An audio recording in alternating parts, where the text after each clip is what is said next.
Welcome back to the Ranjit Kumar show. आज हमारे साथ हैं Fahad and Fahad is head of IT at Jubilee insurance. इसके अलावा इन्होंने बहुत सारी इंडस्ट्रीज में काम किया, इसमें फाइनेंशियल इंस्टीट्यूशन है और हॉस्पिटल मैनेजमेंट है। इन्होंने कभी प्रोजेक्ट मैनेजर बन के काम किया, कभी हेड ऑफ प्रोजेक्ट्स बन के काम किया और कभी हेड ऑफ आईटी बन के काम किया। लेकिन इनके साथ हमारी जब गुफ्तगू हुई तो हमने टॉपिक का नाम रखा managing innovation change through people. इन्होंने कहा सिस्टम अपनी जगह बहुत इंपॉर्टेंट है, उससे पहले एक चीज बहुत इंपॉर्टेंट है, जो इंपॉर्टेंट है उसका नाम है पीपल, ह्यूमन टच। अगर लोग ही आपके साथ नहीं हैं या लोगों को आपने उतनी इंपॉर्टेंस नहीं दी तो कितना या कैसे लाएंगे आप अपनी इनोवेशन, कैसे जस्टिफाई करेंगे आप अपनी इनोवेशन को। तो ठीक है, अपनी जगह हम सिस्टम ओरिएंटेड बनने जा रहे हैं, लेकिन जो सिस्टम बनाने वाला है उसकी बहुत बड़ी वैल्यू है, वो कहीं हम मिस करते हैं।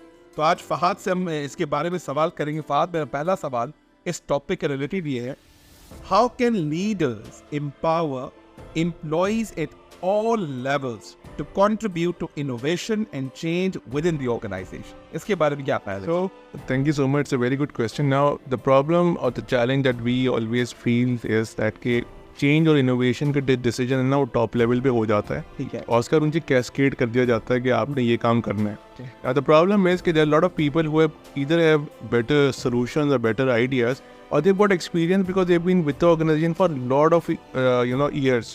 तो दो exactly know on ground क्या हो रहा है. So what leader needs to do is whenever there's a decision making process or there's something that's very crucial and critical that the organization is embarking on, like a journey, so they need to bring in people who are actually the foundations of processes, and they are very responsible and they work at the ground level. ना उससे होता क्या है कि जो आपकी एक strategy होती है वो रियलिस्टिक होती है। नंबर 2, लोगों का इंटरेस्ट लेवल उसके अंदर आता है कि जो काम कंपनी करने जा रही है ना, उससे उसमें उनका रोल है ये है। And it's very natural and human के जब किसी को अंदाज़ा होता है कि यार वो उसकी वैल्यू है तो वो एक्साइटेड होता है और वो ना उसमें अपना 200% देता है। लेकिन अगर आपको और मुझे पता होगा ना कि यार हमें बस वो काम करना है, तो हम अनश्योर होंगे, हम डाउटफुल होंगे, and उसको resistance का नाम दिया। Yes. Now the biggest thing that leaders can do is they need to empower people to participate in all type of discussions where that is related to change, so that they can come up with a strategy जो realistic हो, applicable हो और most importantly implementable हो। Absolutely yes, absolutely yes. तो इसका मतलब ये है कि जो सिस्टम बनाते और जो लोगों की इम्पोर्टेंस है उसको हम कहीं भूल जाते हैं। क्या कहीं हम इम्यून तो नहीं हो सके? लोगों को देखा जाएगा, पहले सिस्टम तो बनाओ, ये लोग ही तो हैं जो सिस्टम बनने नहीं देते। क्या मैनेजमेंट ऐसा तो नहीं सोच रही? देखिए, मैनेजमेंट भी अच्छा सोच रही होती है, लेकिन नॉर्मली होता क्या है कि जो डिसीजंस या स्ट्रैटेजी जो टॉप लेवल पे होते हैं वहाँ पे बहुत सारी कंसिडरेशन नहीं होती है। और कभी कभार होता है कि जो फैसले होते हैं या जो डिसीजंस होते हैं वो इतने शॉर्ट टाइम के अंदर होते हैं कि आपके पास ना लोगों को इंगेज करने या इन्वॉल्व करने का टाइम भी नहीं होता। environment culture plays a very important role. So क्या किया जाता है कि आप एक बिल्कुल शॉर्ट स्ट्रैटेजी फाइनलाइज कर लेते हैं और उसके बाद उसको कैस्केड करते हैं नीचे और फिर लोगों के पास जाती है। तो वो लोगों के पास जाती है तो उसके पास चूँकि लोगों के पास ज़्यादा इन डेप्थ नॉलेज होती है, तजुर्बा होता है और मोस्ट इम्पॉर्टेंटली ग्राउंड लेवल पे काम कर रहे होते हैं, तो वो उसके अंदर गैप्स निकालना शुरू करते हैं जो आपको लगता है कि ये पर्सनल हो रहे हैं या रेजिस्टेंट टू चेंज है या ये इनसिक्योर हो रहे हैं। बिल्कुल ऐसा ही।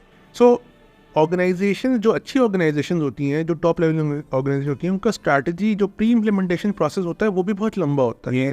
And they include the right stakeholders, get their buy in, get their input and then formulate a strategy. Absolutely yes. Fahad, मैं चाहूँगा कि एक और खूबसूरत आपसे सवाल करूँ, और ऑफ कोर्स मुझे ऐसा लगता है कि you are very much people oriented rather than systems. मैं आपके और की सवाल करता हूँ आपसे, what role do leaders play in the fostering a culture of innovation and managing change within their teams?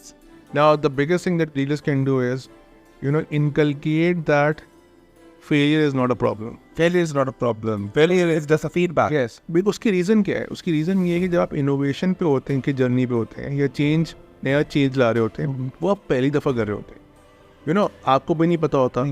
सो हम जितना ऊपर जाते हैं और जितना एलिवेट हो जाते हैं, वहाँ पे फेलियर ना पर्सनलाइज हो जाता है। Yes. बट जितनी ज़्यादा इनोवेशन होगी उतने ज़्यादा एक्सपेरिमेंट्स होंगे. And what leader can do is, they can allow people to have that environment where they can experiment and, come back with the feedback that, yeah, this is working, this is not working. Now, if you give that liberty to people and have their confidence, the result is unimaginable. Absolutely. It's so much that they will take on it their own responsibility. और for example Fahad साहब हैं, अगर वो रंजीत साहब को report करते हैं, बोलेंगे रंजीत साहब को तो जानी नहीं चाहिए, बात जानी नहीं चाहिए, तो मैं मैनेज करूँगा, बिकॉज उन्होंने मुझे पूरा इख्तियार दे दिया. यही. लेकिन हम उस इख्तियार का क्या करते, सुनो मैं तुम्हारे बॉस से बात करूँगा, और what is the level we talk about. So मुझे ऐसा लगता है कि लीडरशिप का बहुत बड़ा रोल है उस कल्चर को बनाने का. हम हमेशा ये एक्सपेक्ट करते हैं कि बॉटम अप होना चाहिए, लेकिन हकीकत में क्या है, ये अप टू बॉटम है कि आप कल्चर कैसा ड्राइव करें. सही. Absolutely yes. मेरा तीसरा आपसे सवाल ये है sir, how can an individual and teams adapt to technological advancement and industry disruption? Now, most importantly, if you have a benchmark within your own industry, for example, अगर मैं बात करूँ कि मैं इंश्योरेंस इंडस्ट्री से बिलोंग करता हूँ और मैं किसी ऐसी इंश्योरेंस इंडस्ट्री को दुनिया में देखता हूँ जो कि बहुत 10-fold मुझसे आगे है, तो मैं day 1 पे उस तक नहीं पहुँच सकूँगा. ना मुझे उसके लिए बेबी स्टेप्स देने पड़ेंगे. मुझे ये देखना पड़ेगा कि मुझे उसके लिए पूरा जो मेरा जर्नी है वो किन किन माइलस्टोन्स पे जाके. Now that vision has to be very solid, and that vision has to be broken down into plans which are very workable. Now, the problem that arises, that I have witnessed in my previous years, because I have done technology advancement project or innovation projects in almost financial industry, healthcare, and also insurance. We become unrealistic in terms of expectations, right? And also we underestimate or sometimes overestimate our own resource muscle as well. या तो हम अब लोगों को ये समझते हैं कि वो बिल्कुल काम नहीं कर सकते और ये हमें सब लोगों को नए लोग लाने पड़ेंगे, या उनसे ऐसी एक्सपेक्टेशन लगा लेते हैं कि वो उनके लिए, बेचारों के लिए पॉसिबल ही नहीं होती. They need training, they need guidance, and most importantly, they need support. So, and you keep on expecting them to deliver with all the other work that they are doing, it will never be that case. Right. एक चीज़ आपके सवाल के तवज्जुह से मैं कहना चाहूँगा, जो biggest जो शॉर्टफॉल आता है या जो पिटफॉल है ना, वो ये है कि आप $1 million का प्रोजेक्ट सिस्टम ख़रीद लेते हैं, तो लेकिन आप 4 नए लोगों को लाने के लिए तैयार नहीं होते, या आप अपने मौजूदा लोगों को ट्रेन करने के लिए तैयार नहीं. जब तक आप उनकी इंटेलेक्चुअल कैपेबिलिटी नहीं बढ़ाएंगे, जब तक आपको रिलैक्सेशन नहीं देंगे, आपका $1 million का प्रोजेक्ट कैसे सक्सेसफुल हो? वो मेरे ख्याल से $1 million का प्रोजेक्ट तो है, लेकिन उसकी एग्जीक्यूशन जीरो है, जो आपको बिलियंस का शायद लॉस देगा, because whatever you have brought in the organisation, of course उसका फेलियर होगा. Either train the people or bring the right people to run that show, right? Break से पहले एक और सवाल करते हैं, then we take a break, and because मुझे बहुत मज़ा आ रहा है, मुझे ऐसा लगता है एक और पॉडकास्ट होना चाहिए. इसके बाद में एक हम आपसे टाइम लेंगे and we do another podcast on these things as well.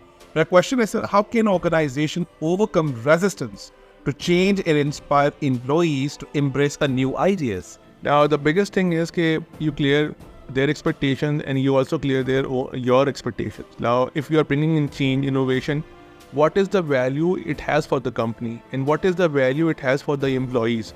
Normally होता क्या है कि जब कोई चेंज आने वाली होती है या कोई नया आप डिस्ट्रप्टिव मॉडल लेके आ रहे होते हैं, उसके साथ कोई रेवेन्यूज अटैच होते हैं, आपकी फाइनेंशियल टारगेट्स अटैच होते हैं, और उसके बाद ना वो चीज़ एम्प्लॉयज़ के लिए इसलिए होती है कि उसको लगता है कि इस सिस्टम के आने के बाद या तो नौकरी चली जाएगी या उसको किसी कोने खुदरे में फेंक दिया जाएगा.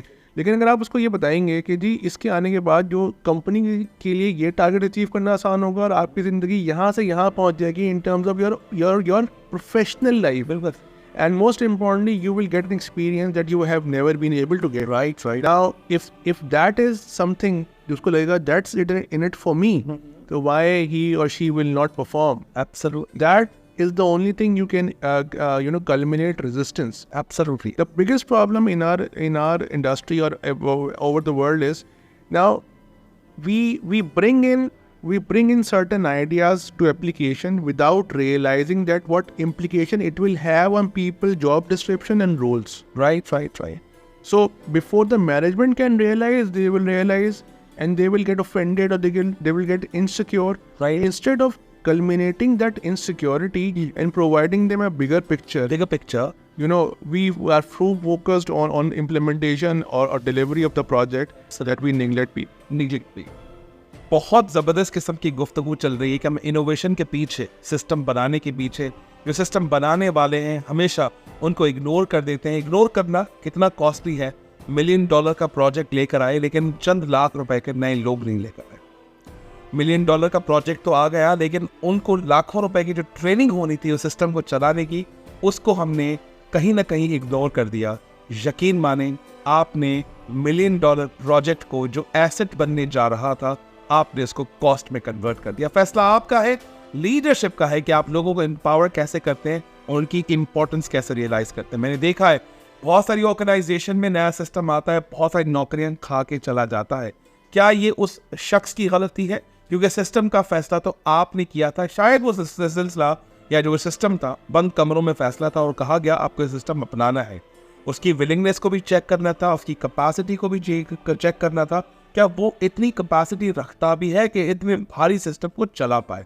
अगर आपको अंदाजा था या नहीं था, क्या उसका हमने एवैल्यूएशन किया या फिर हमने उनसे पूछा कि ये सिस्टम चला पाओगे या नहीं? क्या हम कभी कभी भारी भरकम सिस्टम लाके लोगों को फेलियर बनाने की कोशिश तो नहीं कर रहे? We should be system oriented but people comes first. बात करते हैं फहाद से इस छोटे से ब्रेक के बाद। Thank you very much.